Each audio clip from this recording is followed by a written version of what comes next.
Good morning, students. In the last class, we discussed about distributed SPC. Okay, what is distributed SPC? To perform the control functions of an exchange, we are going to use more number of processors. Okay, in case of distributed SPC, we organize it in two ways. One is called as horizontal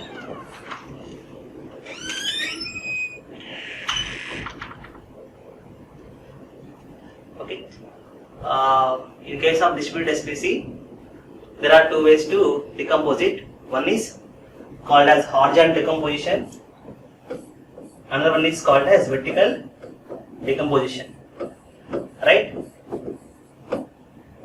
In case of vertical decomposition, we are dividing the exchange area into number of blocks, and each block is going to perform all the control functions of an exchange. What are the control functions of exchange? Event monitoring and distribution, call processing, and operation, administration, maintenance. Right? So all these functions are done by a single processor for a given area. That is called as vertical decomposition. In case of horizontal decomposition, we are going to divide the control functions into levels. Level 1, level 2, and level 3. So based upon the real-time constraints. So what are the level 1 operations? OAM comes under a level 1 function. What is level 2 function? Call processing. And level 3 is event monitoring and distribution.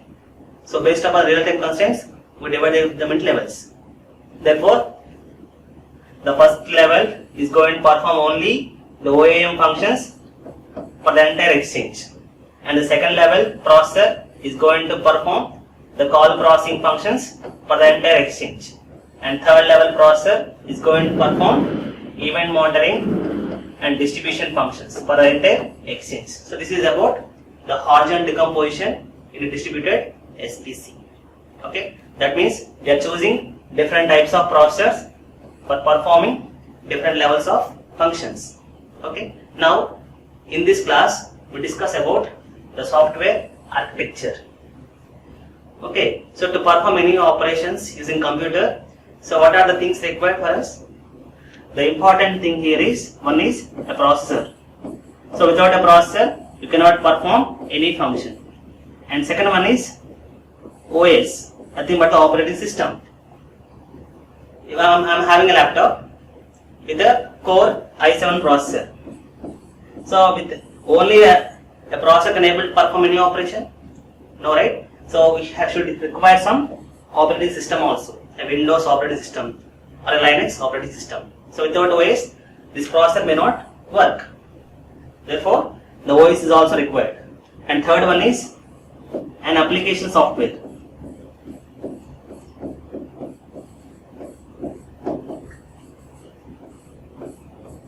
For example, I want to write a program in VHDL and I have to simulate it. Okay, so without having a Xilinx software, is it possible to simulate this VHDL code? No.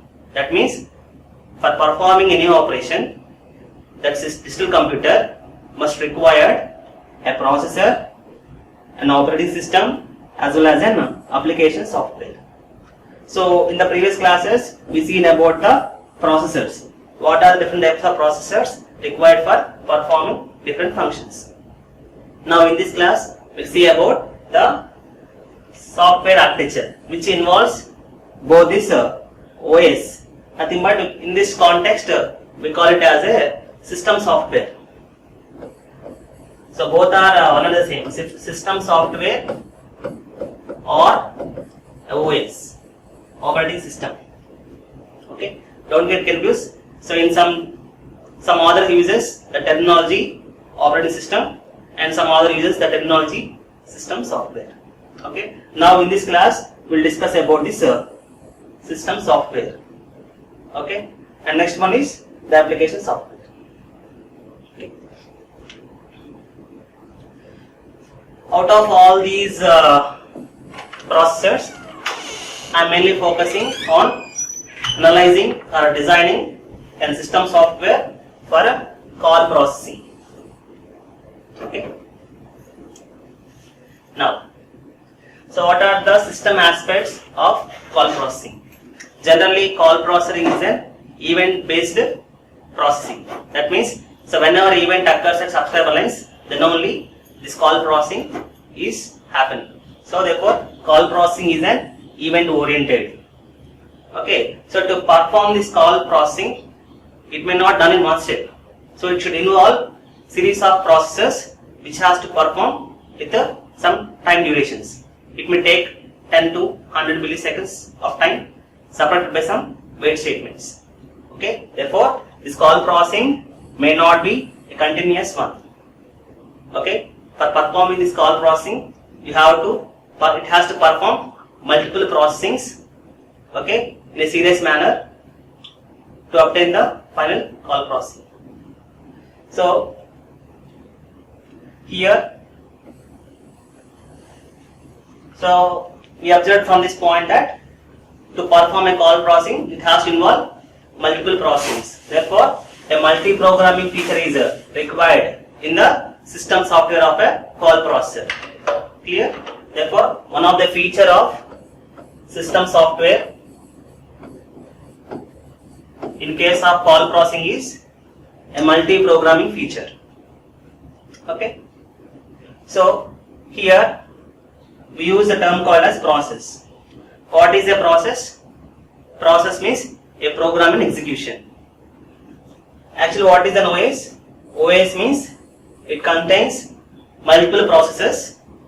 Okay, multiple processes which are intended for performing different functions. Okay. So here the terminology called is process. What is a process? A program in execution. This is a process. This program generally a program is a passive entity.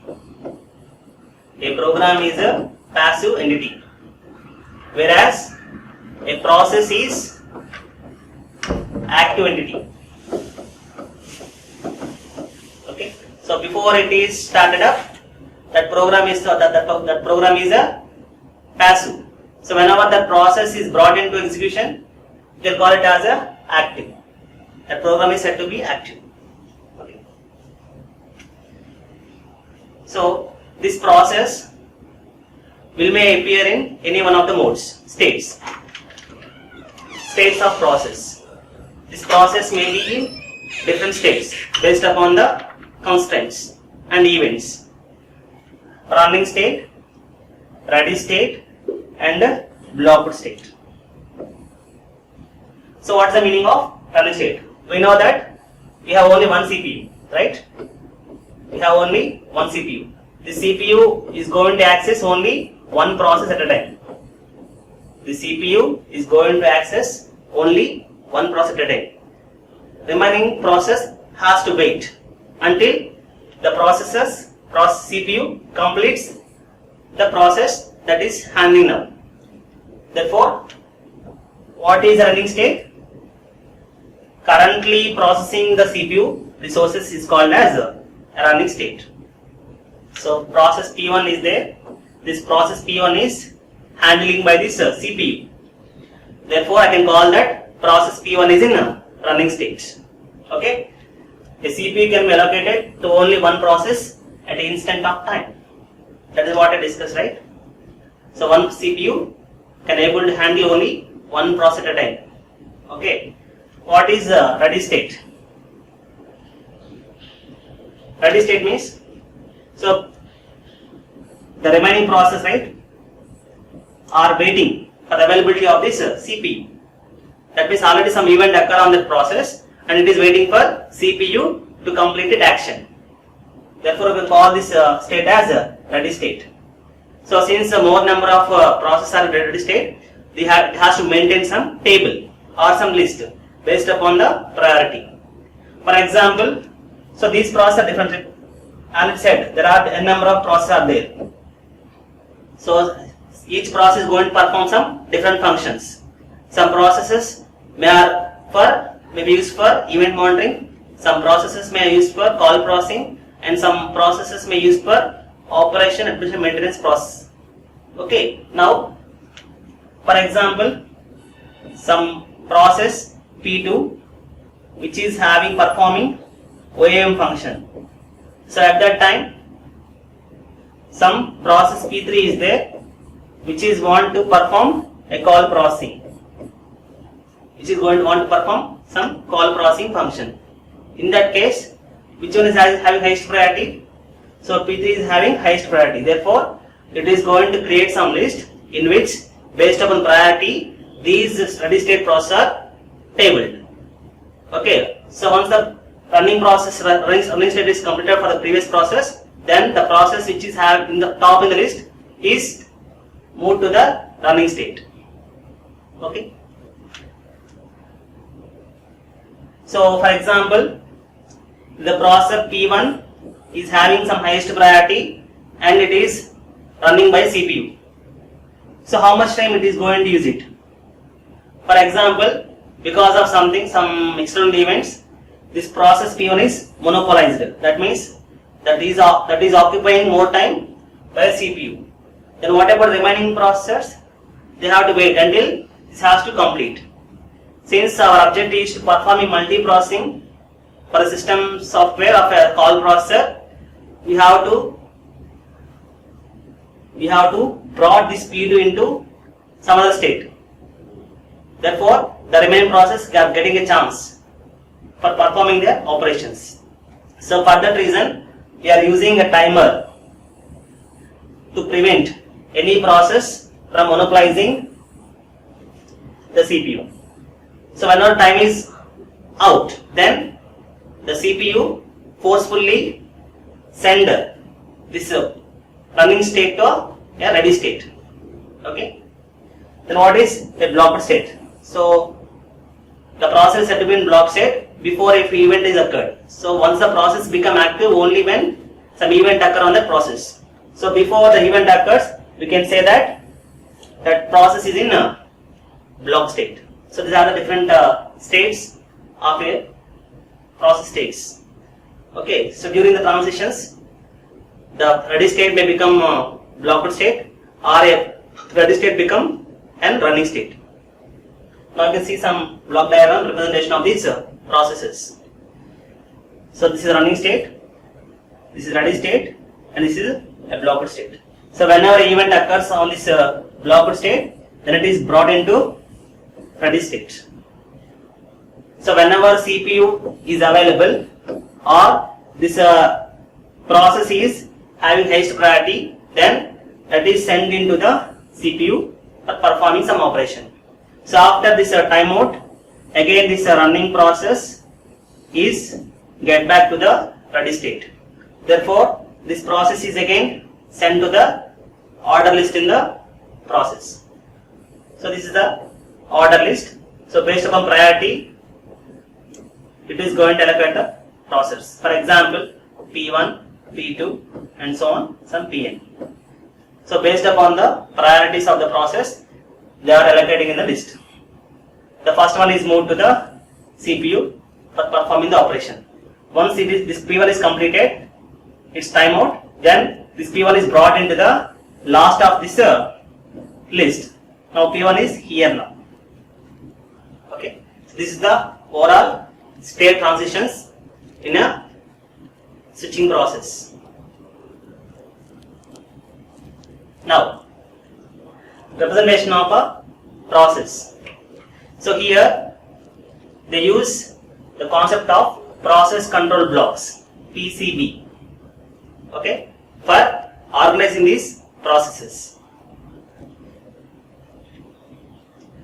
So the main control functions of this PCB are, it is going to store some information about the process, such as what is the current state of the process. This PCB is meant for storing the information about the processes. So what is the current state of the process and the process priority and the CPU scheduling parameters. And next one is register save area and memory allocation to the process, and process accounts like CPU timing limits and usages, as well as the status of the events and IOs for a given process. So all this data will be stored inside this process control block. Okay. Now, so again the CPU also contains one more block called as a program status word register. The CPU also contains one more register called as process status word registers. This process status word register is going to store the address of the next instruction to be executed. Okay. This is about the program status word register in the CPU. Now, so process switching is present in this system software.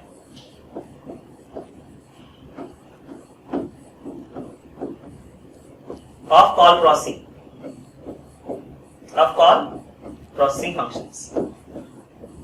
So what is process switching? Sometimes this switching is also called as context switching.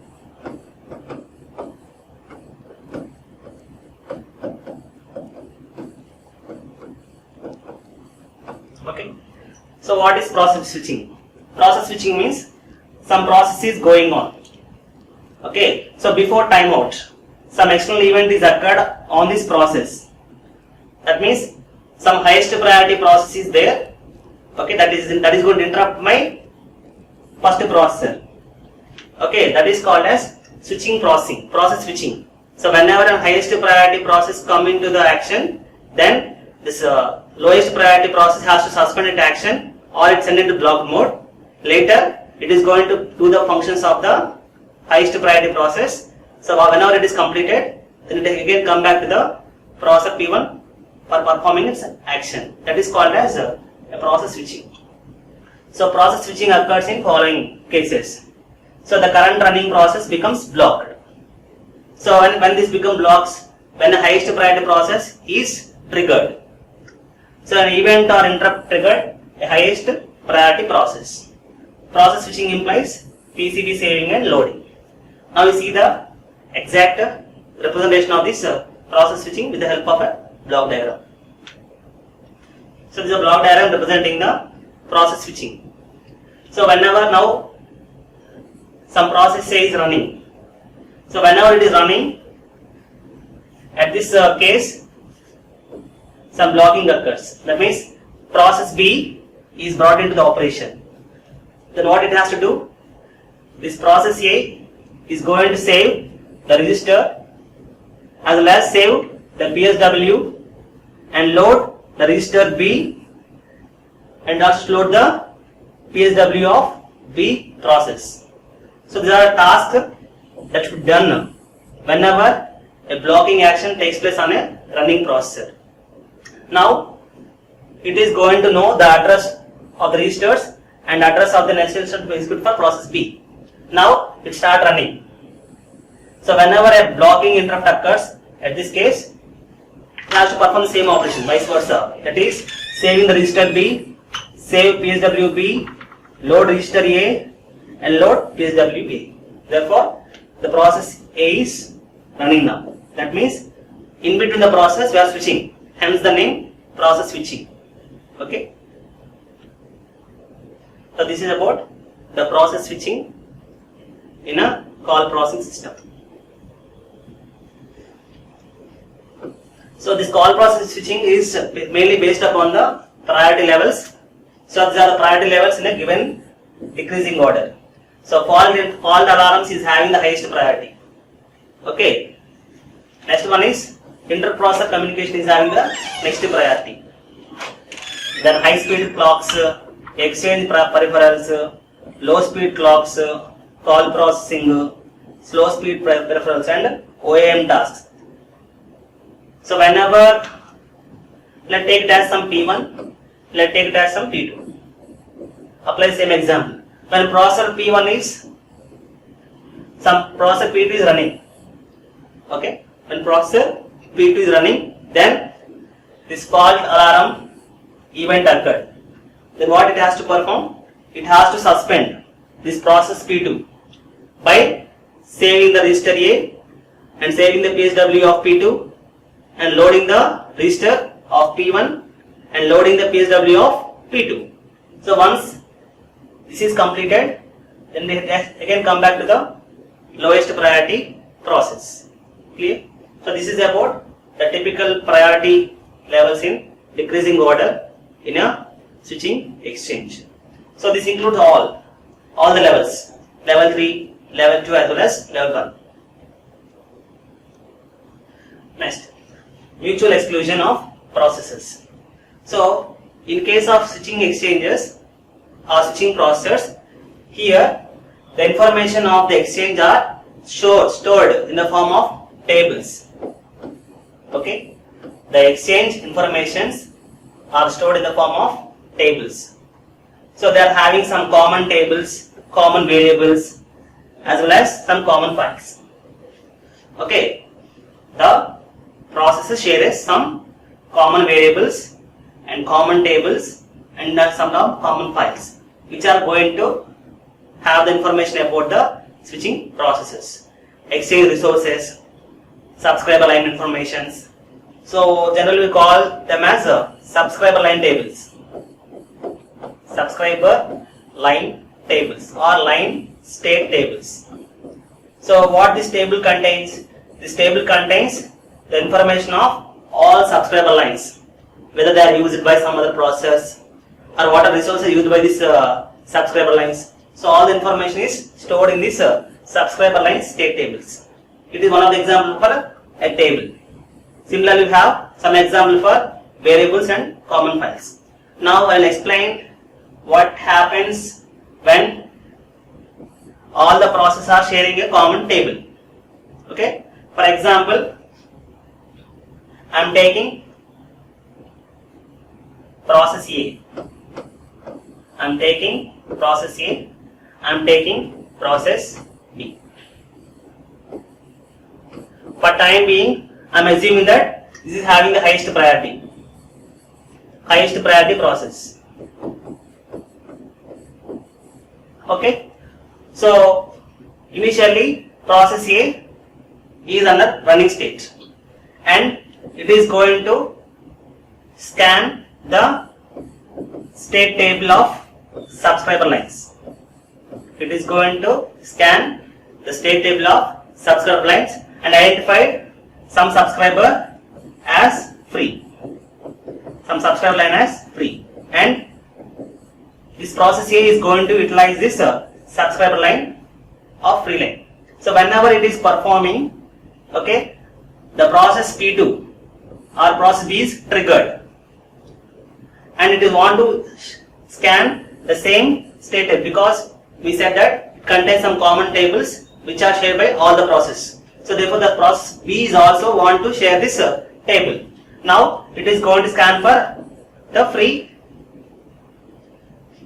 subscriber lines and it is also going to use the same line. So and it kept this subscriber line busy for some reason. For timing we say that because of for some reason the processor B is kept this subscriber line busy, but this information is not known by this process A. So once this process B is completed, now process A again going to use the same subscriber line and make it as busy. That means two processes are making the same subscriber line busy, which is not possible, right? Because it is already used by one process B, it may not be utilized for process A. So this is a contradiction, because both are using the same subscriber line, it is a contradiction. So to avoid such cases, we are going to use the concept of mutual inclusion. That is, when one process accessing a shared table, all other processes are kept in wait state until the first process completes its operation. Clear?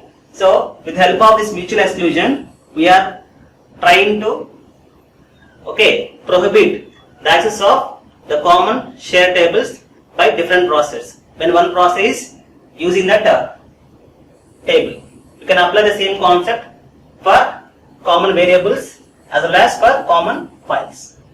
So in this way, you can able to overcome the problems faced by common sharing problems. Okay, this is about the operating system aspects for a call processing. Okay. In the next class, we'll discuss about the remaining topics. Thank you.